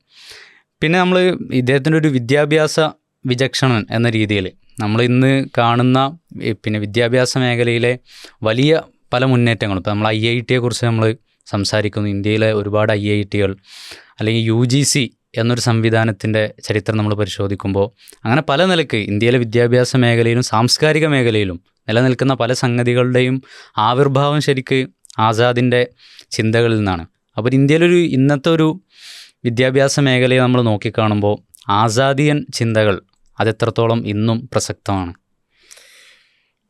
അല്ല, ആസാദിൻ്റെ വിദ്യാഭ്യാസ സംഭാവനകൾ എന്ന് പറഞ്ഞാൽ നമ്മളീ പറഞ്ഞ ഒരു ഐഡിയോളജിക്കൽ ബാക്ക്ഗ്രൗണ്ട് ഉണ്ടല്ലോ, അതിൽ നിന്ന് തന്നെ സ്റ്റെം ചെയ്യണ ഒരു സാധനമാണ്. ഇത് വേർപ്പെട്ടൊരു സാധനമല്ല. അപ്പോൾ ഈ ശരിക്കും ഇന്ത്യൻ്റെ വിദ്യാഭ്യാസ പുരോഗതിക്ക് മുസ്ലിം കോൺട്രിബ്യൂഷൻ എന്ന് പറഞ്ഞാൽ ശരിക്ക് അതായത് ഞാൻ പറയണത് പോസ്റ്റ് 1947, അതായത് ഒരു ഇന്ത്യൻ നേഷൻ സ്റ്റേറ്റ്, നമ്മളൊരു ഇൻഡിപെൻഡൻറ്റ് നേഷൻ സ്റ്റേറ്റ് ആയിരുന്നു. അപ്പോൾ ആസാദ് മാത്രമല്ലല്ലോ, ആസാദിൻ്റെ ഒരു സെക്രട്ടറി പോലൊക്കെ ഉണ്ടായിരുന്ന ആളാണ് ഈ ഹുമയൂൺ കബീർ. ഹുമയൂൺ കബീറാണ് അദ്ദേഹത്തിൻ്റെ ഇന്ത്യ വിൻസ് ഫ്രീഡം. അദ്ദേഹം എഡ്യൂക്കേഷൻ മിനിസ്റ്റർ ആവുന്നുണ്ട്, ചഗ്ല എഡ്യൂക്കേഷൻ മിനിസ്റ്റർ ആവുന്നുണ്ട്, ഫക്രുദ്ദീൻ അഹമ്മദ് എഡ്യൂക്കേഷൻ മിനിസ്റ്റർ ആവുന്നുണ്ട്. അതായത് കേന്ദ്രത്തിൽ നമ്മൾ നോക്കിയാൽ ആദ്യകാലത്ത് കുറേ മുസ്ലിം എഡ്യൂക്കേഷൻ മിനിസ്റ്റേഴ്സ് ഉണ്ട്. അതൊരു ഒരു ലെഗസി ഇങ്ങനെ പോവുകയാണ്. അതായത് അതിൽ ഇപ്പോൾ KN പണിക്കർ പിന്നെ ഭയങ്കര ഫേമസ് ഹിസ്റ്റോറിയൻ ആണല്ലോ. അപ്പോൾ അദ്ദേഹം ഒരു ആസാദ് സ്മാരക പ്രഭാഷണം പണിക്കർ സാറ് നടത്തുന്നുണ്ട്, 2010 തോന്നുന്നുണ്ട്. അപ്പോൾ അതിൻ്റെ ഒരു പ്രീഫേസിൽ പിന്നെ KN പണിക്കർ ആസാദിൻ്റെ കുറേ പ്രസംഗങ്ങളിൽ നിന്ന് എടുത്തുകൊണ്ട് വന്നിട്ട് ഇന്ത്യയുടെ വിദ്യാഭ്യാസ മന്ത്രിയായി സ്ഥാനം ഏറ്റെടുക്കുമ്പോൾ ആസാദ് സ്വയം കണ്ട ദൗത്യം എന്താണെന്നൊക്കെ അദ്ദേഹം ഇങ്ങനെ പരിശോധിക്കുന്നുണ്ട്. അപ്പോൾ പിന്നെ അതിൽ പറയണതെന്ന് വെച്ചാൽ ഒരു ഡീകൊളോണിയാലിറ്റി, അതൊരു പുതിയ കോൺസെപ്റ്റാണ് ശരിക്കും. അതായത് ഡീകോളനൈസ് ചെയ്യുക, അതായത് ബ്രിട്ടീഷുകാർ ഒരു പിന്നെ 2 നൂറ്റാണ്ട് കാലം കോളനൈസ് ചെയ്തൊരു ലാൻഡാണ്. അപ്പോൾ നമ്മളുടെ മനസ്സുകൾ കോളനീകരിക്കപ്പെട്ടിട്ടുണ്ട്. നമ്മളുടെ വിദ്യാഭ്യാസ വ്യവസ്ഥ എന്ന് പറയുന്നത് ആ കോളനൈസേഷൻ പ്രൊജക്റ്റിൻ്റെ സ്വാഭാവികമായ ഭാഗമാണ്. അപ്പോൾ അതിൽ ഇംഗ്ലീഷുകാരുണ്ടാക്കിയ ആസാദ് എന്താ വെച്ചാൽ ഈ യാഥാസ്ഥിതികത്വം ഉണ്ടല്ലോ, ഇംഗ്ലീഷുകാരത്തു നിന്നൊന്നും പഠിക്കാനില്ല, ഇംഗ്ലീഷ് പഠിക്കേണ്ട ആവശ്യമില്ല, വെസ്റ്റേൺ എഡ്യൂക്കേഷൻ ആവശ്യമില്ല എന്ന് പറയുന്ന ഇന്ത്യയിൽ ചില സമൂഹത്തിൻ്റെ ചില ഭാഗങ്ങളിലുണ്ടായിരുന്നു. എല്ലാം ഇന്ത്യയിലുണ്ട്, നമ്മൾ പുറത്തുനിന്നൊന്നും പഠിക്കേണ്ട ആവശ്യമില്ല. അതിന് ആസാദ് ഡിസ്മിസ് ചെയ്യുന്നു, നമ്മൾ ഇവരുടെ അടുത്ത് നിന്ന് കുറേ പഠിക്കേണ്ടതുണ്ട്. പക്ഷെ അതേസമയം ഈ കോളനി വാഴ്ച ഇവിടെ വന്നിട്ട് ഒരു വിദ്യാഭ്യാസം ഇവിടെ കൊണ്ടുവന്നത് എന്തിനാണ്? നമ്മളെ മനസ്സിലൊരു അടിമബോധവും ഒരു പിന്നെ ഇൻഫീരിയോറിറ്റി കോംപ്ലക്സ് ഉണ്ടാക്കാൻ വേണ്ടിയിട്ടാണ്. ഈ വൈറ്റ് മാൻസ് ബേർഡൻ എന്ന് പറയില്ലേ, അവരൊരു വെള്ളക്കാരതാണ് വലിയ സംസ്കാരം, അത് നമ്മൾക്ക് അടിച്ചേൽപ്പിക്കാൻ. അപ്പോൾ അതിനെ റെസിസ്റ്റ് ചെയ്യുന്ന ഒരു ക്രിറ്റിക്കൽ ലെൻസ്, പഠിക്കുന്ന കുട്ടികൾക്ക് കൊളോണിയലിസത്തെയും വെസ്റ്റിനെയും ഒക്കെ ഒരു ക്രിറ്റിക്കൽ ലെൻസിലൂടെ നോക്കാൻ കഴിയുന്ന രീതിയിലൊരു ആ കോളനി ബാധ നമ്മളുടെ തലച്ചോറിൽ നിന്ന് ഇല്ലാതാവുന്ന തരത്തിൽ ഒരു ഇന്ത്യൻനെസ് ഉള്ളൊരു എഡ്യൂക്കേഷൻ.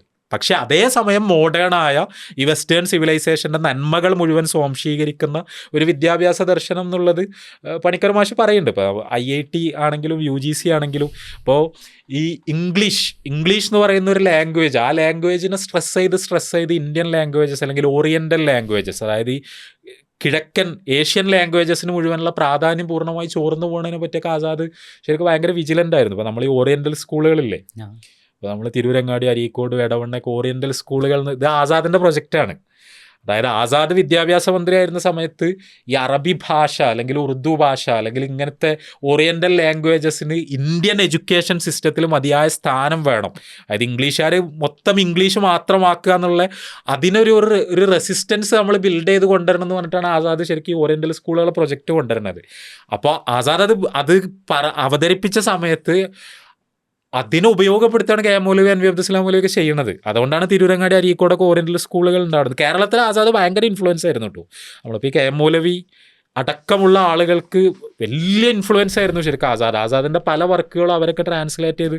അവർ മാത്രമല്ല, ഇപ്പോൾ മുഹമ്മദ് അബ്ദുറഹ്മാൻ സാഹിബ് എന്ന് പറയുന്ന ഒരാൾ, അദ്ദേഹം ഇങ്ങനെ ഒരു ആൻറ്റി കൊളോണിയൽ ആക്ടിവിസ്റ്റായി മാറുന്നത് തന്നെ ശരിക്കും ആസാദിനെ വായിച്ചിട്ടാണ്.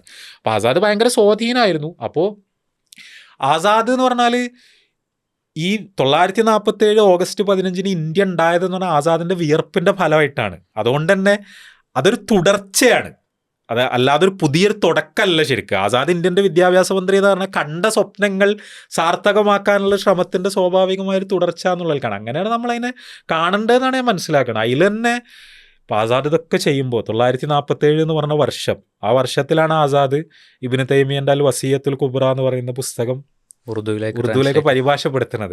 അപ്പോൾ ഒന്ന് ആലോചിച്ച് നോക്ക്. അതായത് ഒരു സൈഡിൽ IIT, വേറൊരു സൈഡിൽ ഇബ്നു തൈമിയ്യൻ്റെ അൽ വസിയ്യത്തുൽ കുബ്ര. ഇത് രണ്ടും ഒരാളെടുത്ത് നിന്ന് ഉണ്ടാവുകയാണ്. ഇത് നിങ്ങൾക്ക് ഒരിക്കലും ഇതിനെ രണ്ടാക്കി വിഭജിക്കാൻ കഴിയൂല. അത് ആ വ്യക്തിത്വത്തിൻ്റെ അവിഛിന്നമായ ഒരു സമഗ്രതയാണ്. ഇത് രണ്ടും കൂടി കൂടിയതാണ് ആസാദ്. അപ്പോൾ അതിലെന്താ വെച്ചാൽ ആസാദിൻ്റെ ഒരു സൈഡ് മാത്രം പറയുക, മറ്റേ സൈഡിനെ പറ്റി ഒന്നും പറയാതിരിക്കുക എന്ന് പറയണതിലുള്ളൊരു പ്രശ്നം ഉണ്ടല്ലോ. ഇപ്പോൾ ഫഹദ് ഹിന്ദു മുസ്ലിം മൈത്രിനെ ആസാദ് സ്ട്രെസ് ചെയ്ത് പറഞ്ഞു. ശരിക്കും വേണ്ടത്ര പറയപ്പെടാത്തൊരു കാര്യമാണ്. ഈ ഹിന്ദു മുസ്ലിം മൈത്രി എന്നുള്ള ആശയം ആസാദ് ഡിറൈവ് ചെയ്യണത് സ്ട്രെയിറ്റ് ഖുർആൻ എന്നാണ്, വേറെ ഒന്നുമല്ല. അല്ലാതെ ഏതെങ്കിലും മോഡേൺ പൊളിറ്റിക്കൽ ഫിലോസഫി വായിച്ചിട്ടോ അല്ലെങ്കിൽ ഏതെങ്കിലും വെസ്റ്റേൺ ലിബറൽ ഡെമോക്രാറ്റിൻ്റെ ഏതെങ്കിലും പ്രബന്ധം വായിച്ചിട്ടോ എന്നല്ല ആസാദ് ഇത് കൊണ്ടുവരുന്നത്. അല്ലെങ്കിൽ ഗാന്ധിനെ വായിച്ചിട്ടോ വേറെ ആരെയും വായിച്ചിട്ടൊന്നുമില്ല. സ്ട്രെയിറ്റ് ഔട്ട് ഓഫ് ഖുർആനാണ്. ശരിക്കും ഭയങ്കര കൗതുകമുള്ളൊരു കാര്യമാണത്. അത് സൂറത്തുൽ മുംതഹന, അതിൽ ഖുർആൻ പറയുന്നുണ്ടല്ലോ, അതായത് നിങ്ങളോട് നീതി പുലർത്തുന്ന, നിങ്ങളോട് മൈത്രിയിൽ വർത്തിക്കുന്ന ആ മുസ്ലിങ്ങളെ സംബന്ധിച്ചിടത്തോളം അവരോട് തിരിച്ച് നിങ്ങൾ നീതിയിലും മൈത്രിയിലും വർത്തിക്കുക എന്ന് പറയുന്നത് അതല്ല പടച്ചോ നിങ്ങളോട് വിലക്കണത്. അതേസമയം മതത്തിൻ്റെ പേരിൽ നിങ്ങളോട് യുദ്ധം ചെയ്യുന്ന, പിന്നെ നിങ്ങളുടെ വീടുകളിൽ നിന്ന് പുറത്താക്കുന്ന അവരോടാണ് നിങ്ങൾ ബന്ധങ്ങൾ വിച്ഛേദിക്കേണ്ടതെന്ന് ഖുർആൻ പറയുന്നുണ്ടല്ലോ. അൽ വലാഉ വൽ ബറാഅ്. ഈ അൽ വലാഉ വൽ ബറാഅ് എന്ന് പറഞ്ഞാൽ ശരിക്കും ഭയങ്കര എക്സ്പ്ലോസീവ് ആയിട്ടുള്ളൊരു പ്രയോഗമായിട്ടാണ് നമ്മുടെ നാട്ടിലിപ്പോൾ വരുന്നത്. വലാഉ ബറാഅ് പറഞ്ഞാൽ എന്തോ വിദ്വേഷത്തിൻ്റെ പ്രത്യയശാസ്ത്രമാണ് എന്ന് പറയാണ്. അതല്ല, ആരോടാണ് വിദ്വേഷം, ആരോടാണ് മൈത്രി എന്ന് കൃത്യമായി നിർവചിക്കുന്ന ഒരു പരികല്പനയാണ്. അതിങ്ങോട്ട് എടുക്കുകയാണ് ആസാദ്. ആ അൽ വലാഉ വൽ ബറാഅിനെ ഇങ്ങോട്ട് എലോബറേറ്റ് ചെയ്തിട്ട് ആസാദ് പറയാണ്, ബ്രിട്ടീഷുകാരെന്ന് പറഞ്ഞാൽ അവർ ക്രിസ്ത്യാനികളാണ്, അവരവിശ്വാസികളാണ്, ഇവിടുത്തെ ഹിന്ദുക്കളും അവിശ്വാസികളാണ്.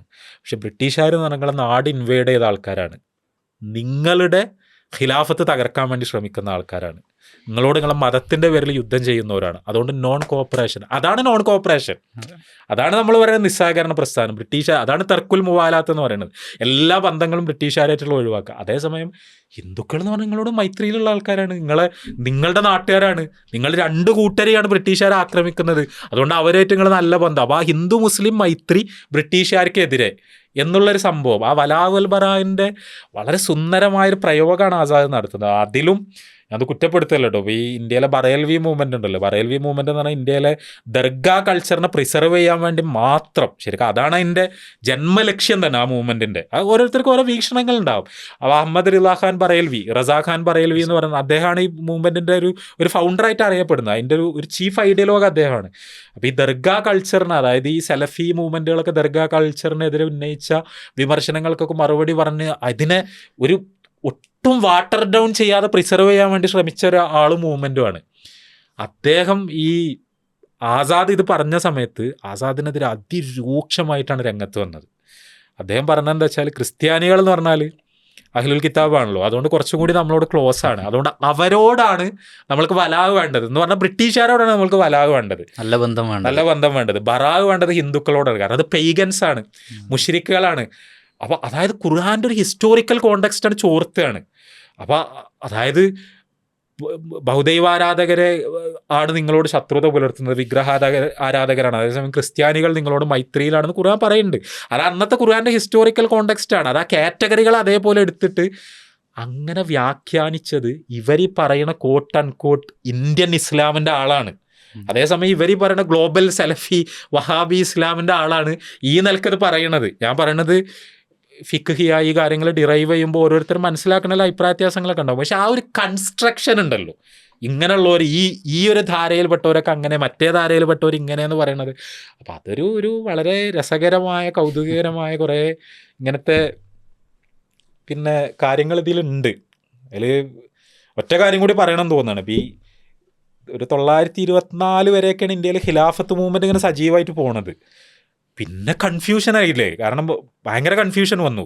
കാരണം ഖിലാഫത്ത് മൂവ്മെൻറ്റ് നിലനിൽക്കണ ഖിലാഫത്ത് വേണ്ടേ. ഇത് തുർക്കി യുദ്ധത്തിൽ തോൽക്കുക എന്നുള്ളതല്ല, 924 തുർക്കി റിപ്പബ്ലിക്കായി മാറുകയാണ്. തുർക്കി സ്വയം ഖിലാഫത്ത് എന്ന് പറയുന്ന ഇൻസ്റ്റിറ്റ്യൂഷൻ ഒഴിവാക്കുകയാണ്. ഖിലാഫത്ത് എന്ന് അതുവരെ അറിയപ്പെട്ടിരുന്ന ഇൻസ്റ്റിറ്റ്യൂഷൻ ഒഴിവാക്കുകയാണ്. അപ്പം ഇനി എന്ത് ചെയ്യും എന്നുള്ള പ്രശ്നമുണ്ട്. അപ്പോൾ ഖിലാഫത്ത് മൂവ്മെൻറ്റിൻ്റെ ഒരു ഭാവി എന്താണ്? ആ സമയത്താണ് അബ്ദുൽ അസീസ് രാജാവ് സൗദി അറേബ്യയൊക്കെ ഉണ്ടാക്കിക്കൊണ്ടിരുന്നത്. അപ്പോൾ അവിടെ ഈ ദർഗാ സംസ്കാരത്തിനെതിരെ സൗദിയിൽ ഭയങ്കര ആക്ഷൻസ് വരികയാണ്. അപ്പോൾ അബ്ദുൽ അസീസ് രാജാവിൻ്റെ നേതൃത്വത്തിൽ ദർഗാ സംസ്കാരത്തിനെതിരെ കുറേ നടപടികൾ ഉണ്ടാകുന്നു. ഇത് ഇന്ത്യയിൽ പിന്നെ വ്യാപകമായ ചർച്ചകൾ വഴിവെച്ചു. അപ്പോൾ അബ്ദുൽ അസീസ് രാജാവിനെതിരെ ഒരുപാട് വിമർശനങ്ങൾ ഉണ്ടായി. അപ്പോൾ അദ്ദേഹത്തിനെതിരെ ഇന്ത്യയിലെ ഖിലാഫത്ത് മൂവ്മെൻറ്റ് സൗദിക്കെതിരെ, അതായത് ഉണ്ടായി വരുന്ന സൗദിക്കും സൗദിൻ്റെ ദർഗാവിരുദ്ധ നടപടികൾക്കും എതിരെ ഖിലാഫത്ത് മൂവ്മെൻറ്റ് പ്രക്ഷോഭം നടത്തണം എന്ന തരത്തിലെ അഭിപ്രായങ്ങൾ വന്നു. അപ്പോൾ ആസാദാണ് അതിൽ വളരെ ശക്തമായി അബ്ദുൽ അസീസ് രാജാവ് ചെയ്തത് ശരിയാണ്. കാരണം ഈ ദർഗകൾ എന്ന് പറയുന്നത് അനിസ്ലാമികമായൊരു കാര്യമാണ്. അതൊരു മുസ്ലിം നാട്ടിൽ അത് ഇല്ലാതാക്കിയാൽ അതിലെന്താ പ്രശ്നം? അത് ഇസ്ലാം അല്ല ഈ ദർഗ എന്ന് പറയുന്നത് എന്ന് അത്രയും ഫെറോഷ്യസ് ആയത് വാദിക്കണത് ആസാദാണ്. അതായത് ഖിലാഫത്ത് മൂവ്മെൻറ്റ് ഇവിടെ നെടുക പിളരുകയാണ് ഈ വിഷയത്തിൽ. അതായത് ആസാദിനെ പോലുള്ള ഒരു വശത്തും ഇതിനെ പിന്നെ ഈ ദർഗകളുടെ ആൾക്കാർ വേറൊരു വശത്തായിട്ട് വരികയാണ്. കേരളത്തിൽ ആ പ്രശ്നം ഉണ്ടായിട്ടുണ്ട്.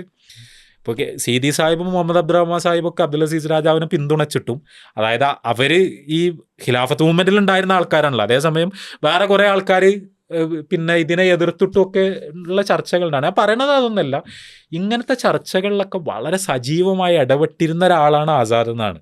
മതപരമായ ഇങ്ങനത്തെ ചർച്ചകളിലൊക്കെ നിലപാട് പറഞ്ഞിരുന്ന ഒരാളാണ്. അല്ലാതെ നമ്മൾക്കുണ്ടല്ലോ ഈ പൊളിറ്റിക്സ് എന്ന് പറഞ്ഞാൽ, ഇപ്പോൾ നമ്മളെ നാട്ടിൽ പുതിയ രാഷ്ട്രീയക്കാരൻ്റെ നിർവചനം അതാണ്. അക്കീദയിലൊന്നും അഭിപ്രായം ഉണ്ടാവരുത്, ഫിഖ്ഹിലൊന്നും അഭിപ്രായം ഉണ്ടാവരുത്, അതിലൊന്നും ഇടപെടരുത്, അങ്ങനത്തെ ചർച്ചയ്ക്കൊന്നും കയറി പോകരുത്. ഇങ്ങനെ ഒരു ആദർശത്തിന്റെ കുപ്പായം അഴിച്ചു വെച്ചിട്ട് വേണം ഇതിലേക്ക് വരാൻ. മതപരമായ വിഷയത്തിലൊന്നും ഒരു നിലപാടും ഇല്ലാത്ത അങ്ങനത്തെ ഒരാൾക്കേ പൊളിറ്റീഷ്യൻ ആകാൻ പറ്റുള്ളൂ. മറ്റതൊന്നും പൊളിറ്റീഷ്യൻ്റെ ഏരിയ അല്ല എന്ന ആ ഒരു ചിത്രം പുതുതായി ഉണ്ടായി വരുന്നൊരു ചിത്രം, ആ ചിത്രത്തിന് അങ്ങനെയൊന്നും ആയിരുന്നില്ല നമ്മൾ എന്ന് നമ്മളെ ഓർമ്മപ്പെടുത്തുന്ന ഒരാളാണ് ആസാദ്. ആസാദ് മാത്രമല്ല, അതിപ്പോൾ കെ എം മൗലവി ആണെങ്കിലും മുഹമ്മദ് അബ്ദുറഹ്മാൻ സാഹിബ് ആണെങ്കിലും സീതി സാഹിബ് ആണെങ്കിലൊക്കെ അങ്ങനെ തന്നെ. പക്ഷേ അതിൻ്റെ ഒരു വളരെ വാചാലമായ ഇങ്ങനെയും ഒരു രാഷ്ട്രീയക്കാരനാവുക സാധ്യമാണ്. അതായത് ഇപ്പം നമ്മൾ ഉണ്ടാക്കിക്കൊണ്ടിരുന്ന ചിത്രത്തിൻ്റെ പ്രശ്നം എന്താ വെച്ചാൽ, നല്ല ദീനിയായ ഒരാൾക്ക് പൊളിറ്റിക്സിൽ പോകാൻ കഴിയില്ല. നമ്മൾ പൊളിറ്റിക്സ് എന്ന് പറയുന്നത് അങ്ങനെ റിസർവ്ഡ് ആക്കി വെക്കുമ്പോൾ, അതായത് അക്കീദൻ്റെ വിഷയത്തിൽ അഭിപ്രായം പറയുന്ന ഒരാൾക്ക് ഇവിടെ സ്പേസ് ഇല്ല എന്ന് വരുമ്പോൾ, അക്കീദ എന്ന് പറഞ്ഞാൽ ചെറിയൊരു കാര്യമല്ലല്ലോ. കാരണം വിശ്വാസത്തെ സീരിയസ് ആയി കാണുന്ന ഒരാൾക്ക് അതിൽ നിലപാടുണ്ടാവും എന്നുള്ള കാര്യം ഉറപ്പല്ലേ, അതെങ്ങനെ ഇല്ലാതിരിക്കുക. അപ്പോൾ അത് അങ്ങനെ അല്ലാത്തൊരു പൊളിറ്റിക്കൽ കൾച്ചർ, അതിൻ്റെ ഒരു പ്രതീകം കൂടിയാണ് ശരിക്കും ആസാദ്. തീർച്ചയായും തൻ്റെ വിശ്വാസവും ആദർശവും ഉയർത്തിപ്പിടിച്ചുകൊണ്ട് തന്നെ എങ്ങനെ ഒരു നമ്മൾ ഈ പിന്നെ നല്ല മുസ്ലിം അല്ലെങ്കിൽ ഒരു നാട്ടിലെ ഒരു ഇന്ത്യൻ മുസ്ലിം എന്ന് പറഞ്ഞാൽ തൻ്റെ ആദർശം സ്വീകരിച്ചുകൊണ്ട് തന്നെ ആ ആദർശത്തിൻ്റെ ഭാഗമാണ് രാജ്യസ്നേഹം അല്ലെങ്കിൽ രാജ്യത്തിന് വേണ്ടിയുള്ള പ്രവർത്തനങ്ങളെന്ന് മനസ്സിലാക്കിയൊരു വ്യക്തിയായിരുന്നു അദ്ദേഹം എന്നതാണ്. നമ്മൾ ഇന്നത്തെ ഒരു പുതിയ കാലത്തൊരു പിന്നെ വിദ്യാഭ്യാസ പ്രവർത്തനങ്ങളും പാഠപുസ്തക പരിഷ്കരണമൊക്കെ നമ്മൾ പരിശോധിക്കുമ്പോൾ ഇന്നും ഫാഷിസ്റ്റുകൾ ഭയപ്പെടുന്നത് ആസാദിനെയാണ്. ഇവിടുത്തെ മുസ്ലിം സ്വാതന്ത്ര്യ സേനാനികളെ വെട്ടിമാറ്റുമ്പോൾ ആസാദിനെ വെട്ടിമാറ്റുന്നു. ആസാദിൻ്റെ നേതൃത്വത്തിലുള്ള പിന്നെ കമ്മിറ്റി അതിനെ പിന്നെ ഇന്ത്യയുടെ അത്തരത്തിലുള്ള സംഗതികളൊക്കെ പരാമർശിക്കുമ്പോൾ ആസാദിനെ മാറ്റി നിർത്തുന്നു. ആസാദിൻ്റെ പേരിലുള്ള ഫെലോഷിപ്പുകൾ പോലും ഇല്ലാതാക്കാനുള്ള ശ്രമങ്ങളൊക്കെ നടക്കുമ്പോൾ ഇന്നും അദ്ദേഹത്തിൻ്റെ ചരിത്രം, അദ്ദേഹത്തിൻ്റെ സംഭാവനകൾ നമ്മൾ ഓർക്കുന്നത് വളരെ പ്രസക്തമാണ്. തീർച്ചയായിട്ടും അത് ആസാദിൻ്റെ പ്രസക്തി എന്ന് പറഞ്ഞ വാക്കുകളിൽ ഒതുങ്ങുന്നതല്ല. ഇതിൻ്റെ അർത്ഥം ആസാദിൻ്റെ എല്ലാ നിലപാടുകളോടും നമ്മൾ യോജിക്കണം എന്നല്ല. രാഷ്ട്രീയമായും മതപരമായും ഒക്കെ ആസാദിനോട് വിയോജിപ്പുള്ള, അതായത് ആസാദ് എന്ന് പറയുന്നത് തെറ്റുപറ്റാത്തൊരു മനുഷ്യനൊന്നല്ല. അദ്ദേഹത്തിൻ്റെ വിശകലനങ്ങളിലും നിലപാടുകളിലൊക്കെ തെറ്റുകൾ ഉണ്ടാകാം. പക്ഷെ അതിൻ്റെ അപ്പുറത്ത് ആ ഒരു ഞാൻ പറയുന്നത് ആ ഒരു സ്പേസിനെ പറ്റിയാണ്. അതായത് ഇസ്ലാമിൽ വളരെ വോക്കലായി ഒരു ഇസ്ലാമിക് സ്കോളർ എന്നുള്ള നിലക്ക് ഇത്രയും സജീവമായി റിഫോമിസ്റ്റ് എന്നുള്ള നിലക്ക് നിലപാടുകൾ സ്വീകരിക്കുകയും അതേസമയം വളരെ പൊളിറ്റിക്കലി ആക്റ്റീവ് ആവുകയും, ഇതിലൊന്നും ഇങ്ങനൊരു സംഭവമല്ല. അതായത് ഒരു ഇസ്ലാമിക രാജ്യത്തിൽ മാത്രമേ ഒരു മുസ്ലിമിന് രാഷ്ട്രീയ ഇടപാടുകൾ സാധ്യമാവുള്ളൂ, അങ്ങനത്തെ ഒരു കാഴ്ചപ്പാടേ ആസാദിനില്ല. അതായത് അത്രയും ഒരു ഇസ്ലാമിക് സ്കോളറായിരിക്കെ തന്നെ ഒരു സെക്യുലർ ഡെമോക്രാറ്റിക് നേഷൻ സ്റ്റേറ്റിൽ, ആ നേഷൻ സ്റ്റേറ്റിൽ അദ്ദേഹത്തിൻ്റെതായ കോൺട്രിബ്യൂഷൻസ് അദ്ദേഹം കൊടുക്കുകയാണ്. അത് തന്നെയാണ് ഇസ്ലാമിൻ്റെ നിലപാടും. അതായത് ഒരു രാജ്യത്തിൻ്റെ പുരോഗതിക്ക് വേണ്ടി, നമ്മളൊരു രാജ്യത്ത് ജീവിക്കുമ്പോൾ ആ രാജ്യത്തിൻ്റെ പുരോഗതിക്ക് വേണ്ടി കോൺട്രിബ്യൂട്ട് ചെയ്യാൻ ആ രാജ്യം ഒരു ഇസ്ലാമിക രാജ്യമാവണമെന്നില്ല. ഖുർആൻ സെറ്റ് ചെയ്ത എക്സാമ്പിളാണ്. യൂസുഫ് നബി അലൈഹി സ്വലാത്തു വസ്സലാം ഒരു പ്രവാചകനെയാണ് ഖുർആൻ പറഞ്ഞു തരുന്നത്. ആ പ്രവാചകൻ ഇസ്ലാമിക രാജ്യമല്ലാത്ത ഒരു മുസ്ലിം ഭരണാധികാരി ഭരിക്കാത്ത ഒരു രാജ്യത്ത് ആ ഭരണാധികാരിൻ്റെ കീഴിൽ മന്ത്രിയാവുകയാണ്. ഇബ്നു തൈമിയ അത് സൈറ്റ് ചെയ്യുന്നുണ്ട്. ഈ സംഭവം ഇബ്നു തൈമിയ സൈറ്റ് ചെയ്യുന്നുണ്ട്, ഇത് അലൗഡ് ആണെന്ന് പറയാൻ വേണ്ടിയിട്ട്. അപ്പോൾ അതുകൊണ്ട് തന്നെ ആസാദ് ആ എക്സാമ്പിളാണ് ഫോളോ ചെയ്യുന്നത്. അപ്പം നമ്മൾക്കൊക്കെ രാജ്യത്തിനോടുള്ള സമീപനം എന്ന് പറഞ്ഞാൽ ശരിക്കും അത് തന്നെയാണ്. പിന്നെ ആസാദിൻ്റെ പിന്നെ നിലപാടുകളിൽ ഇപ്പോൾ ഈ 1947 ഓഗസ്റ്റ് 15 ഇന്ത്യ പിറന്നു വീഴുന്ന സമയത്ത് അപ്പുറത്ത് പാകിസ്ഥാനും ഉണ്ടാവുന്നുണ്ടല്ലോ. അപ്പം അത് ഒരു ആസാദിൻ്റെ ഇതായ നിലപാടുകൾ ഉണ്ടായിരുന്നു. ഇപ്പോൾ ഗാന്ധി സ്വീകരിച്ച നിലപാടുകൾ, നെഹ്റു സ്വീകരിച്ച നിലപാടുകൾ പെർഹാപ്സ് ആസാദ് സ്ലൈറ്റ്ലി ക്രിറ്റിക്കലാണ്. അതായത് ആസാദ് മുസ്ലിം ലീഗിനെ ശക്തമായി തള്ളി പറയുന്നതിനോടൊപ്പം തന്നെ കോൺഗ്രസ് നേതാക്കൾ അതിൽ സ്വീകരിച്ച ചില നിലപാടുകളോട് ആസാദിന് വിയോജിപ്പുകളുണ്ട്. അങ്ങനെയല്ല ആ വിഷയത്തെ കൈകാര്യം ചെയ്യേണ്ടിയിരുന്നത് എന്നൊക്കെ. ഇന്ത്യ വിൻസ് ഫ്രീഡം അതിൽ എത്രത്തോളം ആസാദിൻ്റെ വരികളല്ല എന്നുള്ള വിഷയത്തിലൊക്കെ അഭിപ്രായ വ്യത്യാസങ്ങൾ ഉണ്ടെങ്കിൽ പോലും ഇത് അറിയപ്പെട്ടൊരു കാര്യമാണ്. ആസാദിന് ചെറിയ വിയോജിപ്പുകളിലുണ്ടായിരുന്നു. പക്ഷെ അതല്ല, ആസാദ് ആ സമയത്ത് ഇന്ത്യയിലെ മുസ്ലിങ്ങളോട് പറയുന്ന കുറേ കാര്യമുണ്ട്. അത് ശരിക്ക് നമ്മളെ ഹൃദയത്തിന് നുറുക്കണ കാര്യങ്ങളാണ്. അത് ജുമാ മസ്ജിദിൻ്റെ പടികളിൽ നിന്നുകൊണ്ട് ഈ സ്വാതന്ത്ര്യത്തിൻ്റെ പുലരിയിൽ ആസാദ്, കാരണം ഡൽഹിയിലെ മുസ്ലിങ്ങൾ തിങ്ങി താമസിക്കുന്ന സ്ഥലമല്ലേ, അവിടുന്ന് കരഞ്ഞ് വിലപിക്കുന്ന രീതിയിൽ ആസാദ് പ്രസംഗിക്കുന്നുണ്ട്. കാരണം അതായത് ഈ ട്രാജഡി ഉണ്ടല്ലോ, കാരണം ഈ പാകിസ്ഥാൻ ഉണ്ടാവുന്നല്ലാതെ അതിനോടനുബന്ധിച്ച് കുറേ വർഗീയ കലാപങ്ങൾ ഉണ്ടാവുന്ന ആരും മുൻകൂട്ടി കണ്ട കാര്യമല്ല. പക്ഷെ ആസാദ് കണ്ടിരുന്നു, അങ്ങനത്തെ കുറച്ച് ആൾക്കാർ കണ്ടിരുന്നു. അപ്പോൾ മുസ്ലിങ്ങളുടെ കണ്ണുനീരും ചോരയും കണ്ടിട്ട് അദ്ദേഹം അവർക്ക് ഹോപ്പ് കൊടുക്കുകയാണ്. നിങ്ങൾ പാകിസ്ഥാനിക്ക് പോകേണ്ട ആവശ്യമില്ല, ഈ പീഡനങ്ങളൊക്കെ മുറിച്ച് കടന്നിട്ട് പിന്നെ നിങ്ങൾ അങ്ങനെ ഉണ്ടല്ലോ ഒരു വർഗീയതക്ക് സ്ലൈറ്റായിട്ട് പോലും നിങ്ങൾ അടിപ്പെട്ട് പോകരുത്, ഈ അനുഭവങ്ങളിലൂടെയൊക്കെ കടന്നു പോകരുത്. ഇത് നമ്മളെ നാടാണ്, നമ്മളുടെ പൂർവ്വപിതാക്കളുടെ നാടാണ്. നമ്മൾക്കിവിടെ അഭിമാനത്തോടു കൂടി ആത്മവിശ്വാസത്തോടു കൂടി നിർഭയരായി ജീവിക്കാൻ കഴിയും എന്നുള്ള ഹോപ്പാണ് ആസാദ് കൊടുക്കുന്നത്. അതുകൊണ്ട് ഈ നാഷണൽ ഇൻ്റഗ്രേഷൻ, ഈ രാജ്യത്തിനെ കെട്ടിപ്പടുക്കണതിൽ നമ്മൾ ചേർന്ന് നിൽക്കുക എന്നാണ് ആസാദ് പറയണത്. ആസാദിൻ്റെ സ്വപ്നങ്ങളെ നമ്മൾ പുലർത്തുമോ അതോ വഞ്ചിക്കുമോ എന്നുള്ളതാണ് ഞാൻ മനസ്സിലാക്കുന്നിടത്തോളം ഇതിലുള്ള യഥാർത്ഥ ചോദ്യം. അതായത് ആസാദിനെ പോലുള്ള ആയിരക്കണക്കിന് മുസ്ലിങ്ങൾ അത്രയും വിശ്വാസം അർപ്പിച്ച ഒരു രാജ്യമാണിത്. അതായത് മുസ്ലിങ്ങൾക്ക് ഇവിടെ നിർഭയരായി ജീവിക്കാൻ കഴിയുമെന്നുള്ളത്. അപ്പോൾ ഈ രാജ്യത്തിൻ്റെ കോൺസ്റ്റിറ്റ്യൂഷൻ ആസാദ് മാത്രമല്ല, നെഹ്റു കണ്ട സ്വപ്നമാണ്, അല്ലെങ്കിൽ നെഹ്റുവിൻ്റെ മിനിസ്ട്രിയിൽ ഉണ്ടായിരുന്ന ആൾക്കാർ കണ്ട സ്വപ്നമാണ്, ഗാന്ധിൻ്റെ സ്വപ്നമാണ്. അതായത് മുസ്ലിങ്ങൾ എന്ന് പറയുന്നത് ഈ രാജ്യത്തിൻ്റെ പാർട്ട് ആൻഡ് പാർസലാണ്. അവർ ഒരു ഹിന്ദു എത്രത്തോളം ഇന്ത്യക്കാരനാണോ അത്രത്തോളം തന്നെ ഇന്ത്യക്കാരനാണ് ഒരു മുസ്ലിം എന്ന് പറയുന്നത്. ആസാദിനെ പോലെ ഒരു മുസ്ലിം അല്ലാതെ എന്താണ് ഇവിടെ പ്രാദേശിക സംസ്കാരത്തിൽ ലയിച്ച് ചേരുക. പ്രാദേശിക സംസ്കാരം എന്ന് പറഞ്ഞാൽ ഞാൻ പറയുന്നത് ഇവിടുത്തെ ലോക്കൽ അങ്ങനത്തെ കൾച്ചറല്ല, മതപരമായ കാര്യങ്ങളാണ്. അങ്ങനെയൊന്നും അല്ലാതെ സ്വന്തം ആദർശവും വിശ്വാസവും മുറുകെ പിടിച്ചുകൊണ്ട് ഒരു മുസ്ലിമിന് ആത്മാഭിമാനത്തോടു കൂടി ഇന്ത്യയിൽ ജീവിക്കാനും ഇന്ത്യനെ സേവിക്കാനും കഴിയും എന്നുള്ള അവരുടെ ആത്മവിശ്വാസത്തെ തകർക്കുന്ന തരത്തിൽ ഫാഷിസ്റ്റുകൾ ഈ രാജ്യത്തെ കയ്യേറാൻ ശ്രമിക്കുന്നു എന്നുള്ളതാണ് അതാണ് അബുൽ കലാം ആസാദിൽ നിന്ന് ധർമ്മേന്ദ്ര പ്രധാനിലേക്കുള്ള ദൂരം എന്ന് പറയുന്നത്. ആ ഹോപ്പിൽ നിന്ന് ഒരു ഡെസ്പയറിലേക്കുള്ള ദൂരമാണ് അത്. പക്ഷേ ഡെസ്പയർ ആകാതെ നോക്കാൻ നമ്മളുടെ രാജ്യത്തിന് കഴിയണം. അത് ഞാൻ പറയുന്ന ആ ഡെസ്പയറായി തന്നെ നിലനിൽക്കണം എന്നല്ല. അപ്പം നമ്മൾ ഈ രാജ്യത്തിനെ വീണ്ടെടുക്കുക എന്നുള്ളതാണ്, രാജ്യത്തിൻ്റെ മൂല്യങ്ങളെ വീണ്ടെടുക്കുക എന്നുള്ളതാണ്. നെഹ്റു സ്വപ്നം കണ്ടൊരു ഇന്ത്യ, ഗാന്ധി സ്വപ്നം കണ്ടൊരു ഇന്ത്യ, ആസാദ് സ്വപ്നം കണ്ടൊരു ഇന്ത്യ. ആ ഇന്ത്യയെ നിലനിർത്താൻ നമ്മൾ പ്രതിജ്ഞ പുതുക്കുക എന്നുള്ളതാണ് ശരിക്കും ഈ സമയത്ത് നമ്മൾ ചെയ്യേണ്ടതെന്നാണ് എനിക്ക് തോന്നുന്നത്. നമുക്ക് അവസാനിപ്പിക്കാൻ തോന്നുന്നു. നമ്മൾ ഇന്ത്യയുടെ ഒരു ദേശീയ വിദ്യാഭ്യാസ ദിനം ഒക്കെ ആയി നമ്മൾ ആചരിക്കുന്ന ആസാദിൻ്റെ പിന്നെ ജന്മദിനമാണ്. അപ്പോൾ ആസാദ് എത്രത്തോളം ഇന്ത്യയിലെ വിദ്യാഭ്യാസ മേഖലയിൽ പ്രധാനമാണ്, ഇന്ത്യയുടെ രാഷ്ട്രീയ ഭൂപടത്തിൽ എത്രത്തോളം പ്രധാനമാണ്, ഇന്ത്യയിലെ ഒരു മുസ്ലിം ചരിത്രത്തിൽ എത്രത്തോളം പ്രാധാന്യം അർഹിക്കുന്ന പ്രസക്തനായ വ്യക്തിയാണെന്ന് നമ്മൾ മനസ്സിലാക്കി, ഒരു കേവലം തൻ്റെ മതത്തെയോ ആദർശത്തെയോ പണയം വെച്ചുകൊണ്ട് ഇവിടുത്തെ ഒരു സങ്കര സംസ്കാരത്തിൽ ലയിക്കുകയല്ല, മറിച്ച് സ്വന്തം ആദർശം മുറുകെ പിടിക്കുന്നു. ആ ആദർശത്തിൻ്റെ ഭാഗമായി തന്നെ ഖുർആനിൽ നിന്നും ഇസ്ലാമിക പണ്ഡിതന്മാരുടെ ഡിസ്കോഴ്സുകളിൽ നിന്നും ഈ രാജ്യത്തിനെ സേവിക്കുന്നതിൻ്റെ പ്രാധാന്യം മനസ്സിലാക്കുകയും ഇവിടുത്തെ ഒരു ഹിന്ദു മുസ്ലിം മൈത്രിക്ക് വേണ്ടി സംസാരിക്കുകയൊക്കെ ചെയ്ത വിശുദ്ധ ഖുർആൻ വ്യാഖ്യാനം എഴുതിയൊരു മഹാപണ്ഡിതൻ, അദ്ദേഹം മുന്നോട്ട് വെച്ച ഇന്ത്യയെക്കുറിച്ചുള്ള കാഴ്ചപ്പാടുകളും അദ്ദേഹം മുന്നോട്ട് വെച്ച ആശയങ്ങളൊക്കെ ഒരു പുതിയ കാലത്തും ഏറെ പ്രസക്തമാണ്. അതിൽ നിന്നൊക്കെ നമുക്ക് പ്രത്യേകിച്ച് മുസ്ലിം സമുദായത്തിനും ഇന്ത്യയിലെ പൊതുജനങ്ങൾക്കെല്ലാം വലിയ പാഠങ്ങളുണ്ട്. അത് ഉൾക്കൊള്ളാനും അതിൻ്റെ ആശയങ്ങളിൽ നിന്ന് പുതിയ വെളിച്ചങ്ങൾ കണ്ടെത്താനും നമുക്ക് സാധിക്കട്ടെ എന്ന് പ്രാർത്ഥിക്കുകയാണ്. അസ്സലാമു അലൈക്കും വറഹ്മത്തുള്ളാഹി. മുഹമ്മദുർ റസൂലുള്ളാഹ്